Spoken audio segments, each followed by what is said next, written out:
Hello guys, good morning. कैसे हैं आप सब लोग? आशा करती हूँ आप सब लोग अच्छे होंगे, स्वस्थ होंगे, खुश होंगे। और ठंड बहुत ज़्यादा है। ये मेरी जो छोटी वाली बहन है, ये उसका बेटा है। देखिए इतना सुंदर है। और देखिए मतलब कोई भी इसे ले सकता है, किसी के पास भी जा सकता है। तो ठंड बहुत ज़्यादा है गाइस। और आज मेरी तैयारी बन चुकी है ससुराल की। वेलकम है आपका अपने यूट्यूब चैनल मधु परिहार वन में। कैसे हैं आप सब लोग गाइस? आशा करती हूँ आप सब लोग अच्छे होंगे। मैं भी अच्छी हूँ। तो देखिए यहाँ पे मेरी तैयारी बन गई थी। और वीडियो मैंने नहीं बनाया था। मेरी बहन मेरा मोबाइल लेके बना रही थी, क्योंकि मतलब कहीं पे भी मैं बना सकती हूँ, लेकिन इस समय वीडियो में नहीं बना सकती। मैं बना ही नहीं पाती हूँ। और मतलब आप लोग समझ सकते हैं कि एक लड़की के लिए अपना घर और अपनों को छोड़ के आना बहुत बड़ी बात होती है। मतलब मैं कह नहीं सकती कुछ यहाँ पे। मेरे लिए कहने के लिए मेरे पास कोई शब्द नहीं है यहाँ पे गाइस। तो यहाँ पे मैं कुछ भी नहीं कह सकती। मतलब जो अपने होते हैं उनको छोड़ के आना, ये रीत लड़की के लिए ही बनाई गई है, बाकी किसी के लिए नहीं है। तो यहाँ पे मेरी तैयारी बन गई थी और मैं हो गई थी रेडी। अब की बार मैंने मम्मी से भी नहीं गले मिला, क्योंकि मुझे बहुत बुरा लगता है यार। तो मैं मतलब ऐसे कर रही थी, जल्दी जल्दी तैयारी बनाई और तैयारी बना के निकल आई। गले भी नहीं मिली गाइस, क्योंकि बहुत बुरा लगता है जब मम्मी रोती हैं। मैं मतलब छोड़ के नहीं आ सकती, लेकिन आना ही पड़ता है मजबूरी में। मैं बाहर से ऐसे दिखाती हूँ सब लोगों को कि ऐसा है, लेकिन अंदर से मुझे कितना कष्ट रहता है, कितनी तकलीफ़ रहती है, वो मैं किसी को नहीं बताती। क्योंकि मैं बताऊंगी तो उन लोगों की भी बहुत तकलीफ़ होगी। और वो तो होनी ही चाहिए। एक लड़की अपने जब माता पिता को छोड़ के आती है, और फिर मेरे तो पापा भी नहीं है, तो बहुत बुरा लगता है गाइस। तो देखिए यहाँ पे भाई मेरे और बहन मेरी छोटी वाली आए थे, बाइक से छोड़ गए थे। फिर उसके बाद हम लोग यहाँ बस में बैठ गए थे, ज्वालागंज बस स्टैंड से फतेहपुर वाले जो मेरे भाई बहन होंगे वो जानते होंगे फतेहपुर ज्वालागंज बस स्टैंड कहाँ पे है। तो हम लोग बस में बैठ गए थे और बस अभी चली नहीं थी। एक बस पहले की निकल गई थी, दूसरी थी। ये वाली हम लोग जानबूझ के इसी में बैठे थे, क्योंकि ये थोड़ा सा फास्ट चलती, वो बहुत फुल हो गई थी। देखिए कि ये भी कान्हा जी भी हमारे साथ बैठे हैं, इनकी भी तैयारी बन गई थी। ये भी इतनी ठंड में बेचारे बहुत सफ़र करते हैं, इनको बहुत ठंड लगती है गाइस। लेकिन देखिए दिखा देती हूँ मैं अपनी ज्वालागंज की फतेहपुर का लोकेशन बस स्टैंड का। कुछ ऐसा है। और मौसम का नज़ारा देख लीजिए, कुछ ऐसा नज़ारा था मौसम का। बहुत ही ज़्यादा ठंड थी और बस खड़ी थी, बहुत काफ़ी टाइम बाद चली थी ये। जैसा हम लोगों ने उम्मीद किया था कि फास्ट चलेगी और जल्दी पहुंचा देगी, लेकिन 2 घंटा ले ली प्रॉपर फतेहपुर से कानपुर पहुंचाने में। 2 घंटे लग गए इसको। कानपुर पहुंचे हम लोग 12 साढ़े 12 के करीब कानपुर हम लोग पहुंचे थे। सुबह के चले 12:30 के करीब कानपुर पहुंचे थे। तो देखिए थोड़ी थोड़ी बढ़ी थी बस हमारी, चलने लगी थी। तो देखिए जैसे जैसे मतलब अपना घर पीछे छूटता जाता है ना, एक मन में इतनी अजीब सी मतलब मन में ऐसा हुआ करता है ना कि जैसा सब कुछ अपना पीछे छूटा जा रहा है। देखिए मैं दिखा रही थी, यहाँ से हमारा राधानगर 4 किलोमीटर बचा। 4 किलोमीटर मैं अपना घर और अपनों को 4 किलोमीटर पीछे छोड़ चुकी थी। यहाँ से जो मेरे अपने थे, जो मेरा अपना घर था, वो मुझसे 4 किलोमीटर पीछे हो चुके थे। तो गैस राधानगर से हमारी बस चल दी थी। और देखिए हमारा जो अपना घर है और अपने हैं हमारे छूट गए थे पीछे। और धीरे धीरे हम आगे चलते जा रहे थे और वो लोग पीछे छूटते जा रहे थे। और बहुत बुरा लग रहा था गाइस। मैं इसीलिए जल्दी मतलब जाने को तैयार नहीं होती, क्योंकि जाने का तो फिर बहुत मन होता है, लेकिन फिर जब वहाँ पे रह के और वहाँ से आने का मन होता है ना, तो बहुत बुरा लगता है। मेरा आने का मन नहीं होता है, लेकिन आना पड़ता है, क्योंकि शादी के बाद ना तो अपना घर अपना होता है, ना ससुराल अपना होता है। हम लोगों के लिए भगवान ने कहीं जगह नहीं बनाई है, कहीं घर नहीं बनाया है। ससुराल में कुछ होता है तो ताने सुनने को मिलते हैं कि ऐसे ऐसे है, वो दूसरे घर से आई है। और घर में जब जिस घर में पैदा होते हैं वहाँ पे ये कहा जाता है कि पराए घर की है। तो भगवान ने हम लोगों के लिए कहीं पे भी घर नहीं बनाया है। बस बचपन से लेके वहाँ तक, जब बड़े होने तक हमारा घर हमारा रहता है। वहाँ पे बड़े होते हैं, खाते हैं, बड़े हो जाते हैं। फिर शादी हो जाती है तो ससुराल में आते हैं, काम करते हैं और खाते हैं। बस इतना ही है। बस खाना ही खाना है हम लोगों का, और कहीं पे भी घर नहीं है हमारा। खैर ये बातें तो सब जो मेरी बहनें हैं वो समझती होंगी। जो भी जितनी भी मेरी बहनें हैं वो सब जानती होंगी। ये सब नियम हम लड़कियों के लिए ही बना है और किसी के लिए नहीं है।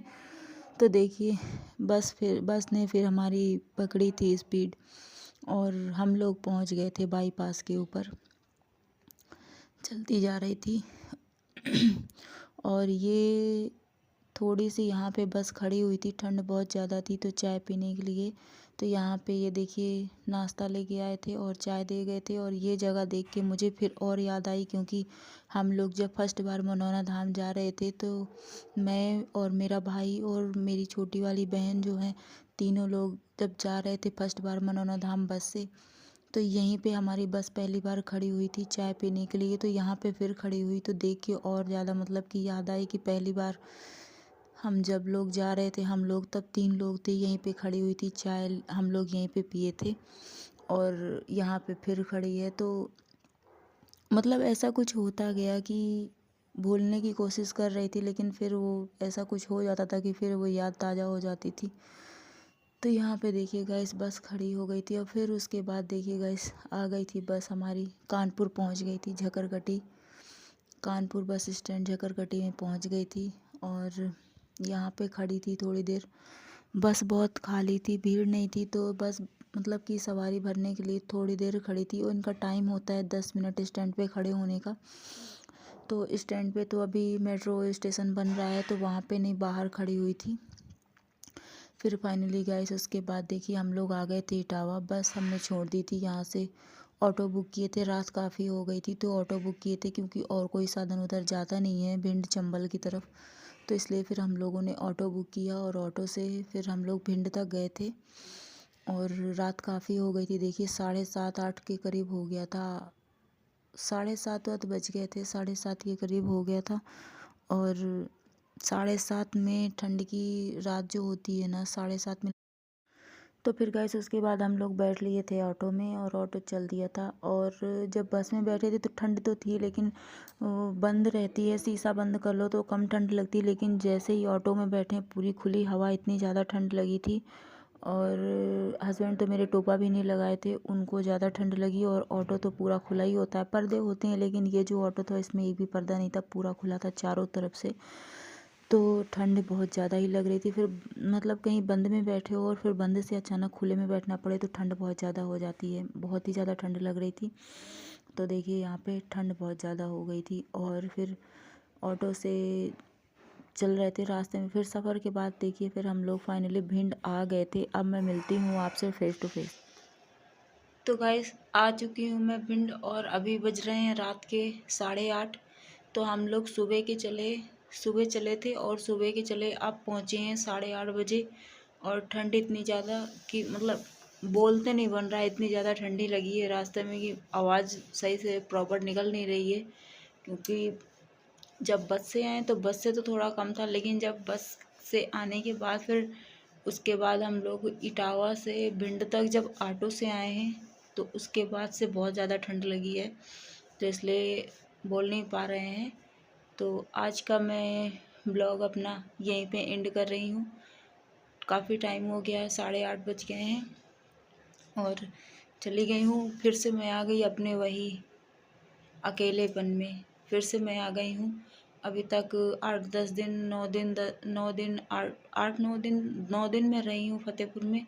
तो 8-9 दिन मेरा इतनी जल्दी 9 दिन कैसे निकल गया मुझे पता नहीं चला, क्योंकि वहाँ पे सब लोग थे तो पता नहीं चल पाए। लेकिन फिर से मैं आ गई हूँ अपने वही अकेलेपन की ज़िंदगी में। बोरिंग, अकेलापन, मनहूसियत सब कुछ है यहाँ पे। तो फिर से मैं आ गई हूँ अपनी वही लाइफ पुरानी घिसी पिटी जीने के लिए। और आप लोगों का साथ है, आप लोग सपोर्ट करते हैं, इसके लिए तहे दिल से धन्यवाद करती हूँ आप लोगों का। क्योंकि अकेलेपन में एक आप ही लोग हैं जो मेरा सपोर्ट करते हैं, मेरा साथ देते हैं।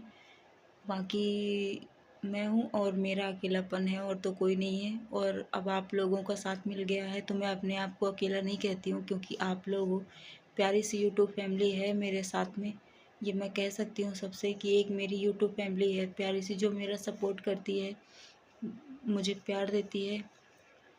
तो इसके लिए आप लोगों का बहुत बहुत शुक्रिया गाइस। तो मैं आ गई हूँ अपने कमरे में, देखिए कमरे की हालत।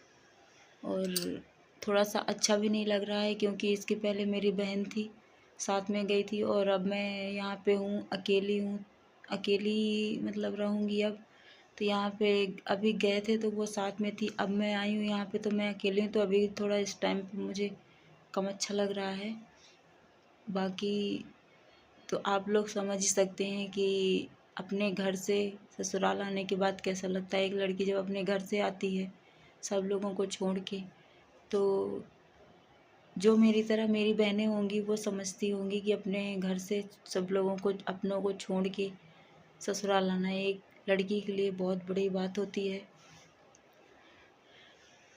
तो चलिए गाइस, आज के बाद मेरे ब्लॉग्स यहीं के मिलेंगे आप लोगों को, तो अपना प्यार और सपोर्ट बनाए रखना। तो आज का मेरा ब्लॉग यहीं तक है, मिलती हूँ मैं कल आपसे एक और नए ब्लॉग के साथ। नई उम्मीद, हर रोज़ एक नया करने की नई उम्मीद से एक नया ब्लॉग पोस्ट करती हूँ कि आप लोग प्यार और सपोर्ट अपना बनाएंगे मेरे ऊपर। तो आज का मेरा ब्लॉग यहीं तक है, मिलते हैं कल के एक और नए ब्लॉग में। तब तक के लिए गुड नाइट, बाय बाय। मेरी मोबाइल की बैटरी भी जा चुकी है, तो जा रही हूँ मैं अपना मोबाइल चार्ज करने। तो मिलते हैं कल के एक और नए ब्लॉग में। तब तक के लिए अपना ध्यान रखिए, स्वस्थ रहिए, खुश रहिए, और ठंडी से बचते रहिए। ठंड बहुत ज़्यादा पड़ रही है, देखिए जैकेट पहनने के बाद भी इतनी ज़्यादा ठंड लग रही थी गाइस, मैं क्या बताऊँ आप लोगों को। तो चलिए ठंडी से बचते रहिए गाइस, अपना ध्यान रखिए, स्वेटर कान वान बंद करके सॉक्स पहन के, क्योंकि ठंड बहुत ज़्यादा है। तो मिलते हैं कल के एक और नए ब्लॉग में, तब तक के लिए गुड नाइट, बाय बाय।